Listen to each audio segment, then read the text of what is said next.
Hello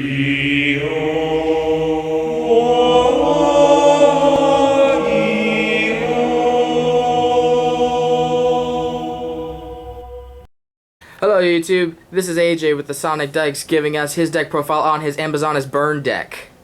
Anything you want to say beforehand? No, let's get into it. Alright, to start off, I have two Amazonas Paladin, or Paladin. She automatically comes out as an 18 beater, which is great and attacks over most things nowadays, and she gains 100 attack for each other Amazonas. Mainly, I use her for the beater, and plus Village, that she just becomes more of a floater and brings out more opportunities. Heart and soul of the deck is Amazonas Swordswoman. Your opponent takes any battle damage involving her, so if they have, let's say, you're attacking to a dadgum Death Spot 9 with thousands of attack points, your opponent takes all that damage. This doesn't activate, it just goes off, and it's like, what? So she's the heart and soul of the deck, and one of the reasons I decided to make it a burn. I do play two Amazonas Chainmaster. I love her because she just steals a card from your opponent's hand, so if they're adding stuff and they're attacking straight into it, you take it away from them. Has that been reprinted yet? Yeah, it's been reprinted as a common and a few other rarities too. This is OG. OG. Yeah, look at that ultra rare. It's pretty. She's shiny. Then we have three of the updated Amazonas Fighter. Fun fact about her: her attack used to be 1300 in the original Magician's Force, but then once they finally, when Legendary Collection Joey's World came out years later, she finally got the original attack she was designed to have. She's kind of like Amazonas Swordswoman, but a little bit weaker, in my opinion, because you don't take any battle damage involving her, but she is another target for like your village and like for a bunch of boosters I have. She's perfect for that. I love also Amazonas Trainee. Whenever she destroys a monster, she sends it to the bottom of the deck instead of the graveyard. Then she gains 200 attack. So let's say you have her boosted up with a lot of these equipped cards I'm about to show you, and you destroy your opponent's monster. Okay, let's send Dante back to the extra deck. Oh, no Dante effect. Give me another one. Give me another one. Throw me something. Monarchs. Monarchs. Okay, let's attack into one of your big dudes. Boom. Throw it to the bottom of your deck. Doesn't get sent to the graveyard. You want to search? Sucks for you. Anyway, she keeps on getting boosts, and that stacks. And that's what's so great about her. Next, I run Amazonas Sage, two of them. She's one of the weaker ones that I do run because she's back row hate. Pendulums, yeah, Monarchs, yeah, stuff, reasons. I love her. She's blue hair. That's kind of cool, too. Next, for the non-Amazonas monsters, I run a Lava Golem because this is a tribute opponent's monster, burn a little bit more. If you, and you don't have to worry about, most people, the problem with Lava Golem is, you're giving your opponent a 3,000 beater, and they only have to pay 1,000? Oh, that's not bad, but Amazonas Swordswoman. She says no. And then I also threw in a Gamma Seal, because even if you can't attack over Gamma Seal, they're going to switch in defense position, right? Boom. Amazonas Swordsman, attack. And he's just great. Anyway, kaijus, kaijus are kaijus. Gamera, the protector of children, is probably my favorite one. That's what he's based off of. Get out of here, Dark Destroyer. Yeah, Dark Destroyer, Ultimate Falcon. Yeah, just shut up. Oh, yeah. Yeah. Alright, so that's it for the monsters. Pretty small for especially what kind of player I am.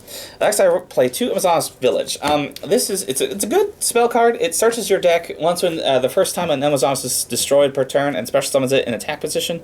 I think... Is it attack? It's been a while. No, in any position. So usually you're going to go for your swordswoman or whatnot, and it gets you a 3/1 attack plus it gets a 200 boost, which isn't greatest, but it's nice and it keeps your deck being consistent. It's really what Amazonas need once when they got the extra support. Once when Duelist Revolution, Duelist Revolution, but I like it too. That's just me. Two Amazonas Spellcaster. These are.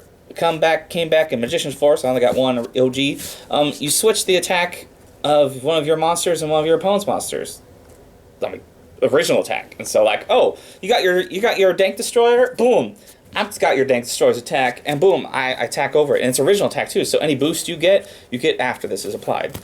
Next, I love Amazonas Heirloom. This protects your Amazonases from being destroyed once per turn. By battle, that is. And if you don't get over your opponent's monster, this destroys it anyway. So if you equip this with it's a swordswoman, I bring her up a lot in this profile, then your opponent takes all the damage, boom, they're destroyed anyway. It's great. I do also, when we're talking about boosting, I like two Magnum Shields because they all have reasonable stackable defense. Like Amazonas Swordswoman, she's the 31 with that. Paladin, she's 21 with it. And then the Fighter and Chainmaster also get pretty decent boost. But this, if you don't know what this does, this gives the opposite as to whatever position they're in. Like, and it gives that boost to that stat. So, like, Swordswoman, it'd give the 16 to the 15 if she's in attack, or the 15 to the 16. So she's 31-31. That's just what it does, and it's great. And I think in any warrior deck that actually beats, like, boom, boom, this is, like, essential. It's pretty cool. And then our one lonely remaining reinforcement in the army. Rest in peace. Rhoda. Rhoda. And I went 2 Dark Holes because Dark Hole is Dark Hole. What about Regeki? Huh? What about Regeki? I don't play the scrub card. No, I'm just kidding. No, I like this because I see it a little bit more than Regeki, and I don't know. I guess I could take one out for a Regeki if you wanted to, but this is just, I don't know. Dark Hole's too strong. Fine. Take out a Dark Hole for a Regeki. No, I was kidding. Dark Hole's too strong. Next, I have run 1 MST. Why? Because that's all I found in my 42 card deck for room 4. But it's like it's for like if your opponent's running skill drain per se, it just boom gets over it. Any one problems, because like usually if you can shut down one combo, then you'll be able to get over the rest of it. That's just my opinion of running 1 MST. I do this often, and it kind of scares me, but it's what I like. What's your opinion on like Twin Twister over this? The thing is that this is a pretty decently consistent deck. I mean, this isn't a pretty consistently Not very consistent. It's inconsistently consistent. And so, like, what Twin Twisters does is, like, it's great if you're facing up against meta, but especially for the way I play this deck and who I play this deck up against, usually I'm not going to be needing a Twin Twister over it, and plus people are preparing for Twin Twisters, so even if I were to take this to an event, I'd probably still just keep the Mystical Space Typhoon, because, like, it gets out the one thing you need, like, Pendulum Scales. You know, they're going to get over, but it's not as essential. And if you can take out one usually at the right time, then it's tough to get back over.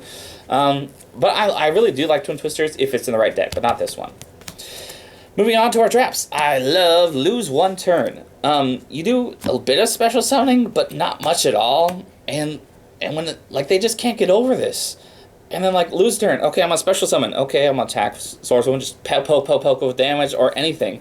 And then, like, it brings the deck so much alive. And so for a slower deck that it is, it just, like, you can get all your burn effects off so quickly. 1 bottomless, because bottomless is bottomless. New tech, Blazing Mirror Force. It's Mirror Force on steroids. It's a Mirror Force meets Ring of Destruction on steroids. And what essentially it does is it destroys all your opponent's monsters in attack position once they attack, Mirror Force, and then you take half that attack damage first, and then they take it. So that's the Ring of Destruction part. It's pretty good, especially in this kind of deck, where you should probably be higher than your opponent's life points, and if you're at the point where you shouldn't be playing this card, you shouldn't play at that point in time. It's a timely card that you have to think about. Next, I run Double Passé. Forgive my pronunciation of it. And what most people don't know what this does, but I absolutely love this card. When an opponent's monster declares an attack on a face-up attack position monster you control, it becomes a direct attack on you instead, which is like, oh man, that sucks. But then you inflict that attack damage that you would have taken of your the attack damage of your monster to your opponent. Next, when that monster survives next turn because you're gonna have your freaking mother cussing heirloom. I lost it. Anyway, they're gonna do even more damage. So you get to attack your opponent twice, and you just take a little bit of damage. I love this card, especially in this kind of a deck. Next, I run 2 Magic Cylinder, including this original Labyrinth of Nightmare. Thank you, Danny. Get a good shot on it. Like, you see that? You see that in action? Nice little secret rare. Yeah, secret rare. Magic Cylinder. Now, this next card I'm going to show you is I like a little bit better, but Magic Cylinder's Magic Cylinder. Like, if they attack, boom, boom, they take the damage. It's simple as that. Negate the attack. But I don't like it as much as I like my triple dimensional wall. What this does is it's essentially Magic Cylinder, but it doesn't target and it doesn't affect your opponent's monster anyway. So let's say your opponent has Towers or Towers 2.0, like Queefart. I call it Cleefort Tower 2.0. Like, they attack, oh, okay, I'm not going to affect your monster, but you're just going to take all that damage you just tried to do to me. And then whenever you play this card, I play this in so many, like, in actual tournament events, not just in this deck. I make people scared to attack me. And, like, this deck is designed around to make your opponent scared of attacking you. If they didn't get the point yet, they do not like to attack you. Anyway, and so That's like the primary focus of this deck is to Amazons. They burn, they last longer. They're big beaters, they're big butts. Oh, sorry, 4-3 card decks. I also run Moltres for the extra burn, because discarding that energy is a little bit difficult for you at the certain times. But I mean that 60 damage is just worth it. And it's 30 resistance to fighting. Okay. Moving on to our extra deck. This is kind of interesting too because most of the time you're going to go into your burn if you're going to keep your Amazon stuff. But I like this stuff anyway. Rhapsody and Berserk. Banish stuff from your opponent's graveyard. Give an attack to your Xyz monster, but most of the time you're not going to have 2 Xyz monsters because your monsters are so great by themselves. Double Abyss Dweller for those graveyard-loving decks, which every deck loves nowadays. Such the meta. Yeah, meta. Double Cowboy because we like burn. Heartland Draco because we like burn or attacking your opponent directly. Steelstorm Roach because Steelstorm Roach negates a bunch of stuff. Castell for Castell reasons. This beautiful 101 on arc. I love them. Anyway, just steal your opponent's monster. Ragna Zero negate. You know you want to boost over. You want to try and boost over me? No, you're not going today. I do run an Antiluminescent Knight. I forget how to pronounce this. Anyway, negate targets. Declare Daigusto Emerald because Daigusto Emerald. Attack your opponent's monster. Myself, my name's actually Arthur, so this is King Arthur, so I mean I have to play myself in the deck, right? Mm-hmm. It's like I'm actually in there. And then for if you ever face against a Cyber Dragon player or if you decide to build an extra deck, I tech this in every single one of my decks. You can ask anyone. This just goes in there because I love it. And it's evil, maniacal. Even if you're not going to run into Cyber Dragon or you're never going to play Cyber Dragon, it's just fun. So where's Deckathon Night and all this? Well, my brother Exciton Knight is where you at? Where you at, home dog? Exciton Knight is not very excited right now. Suppose I can't find him.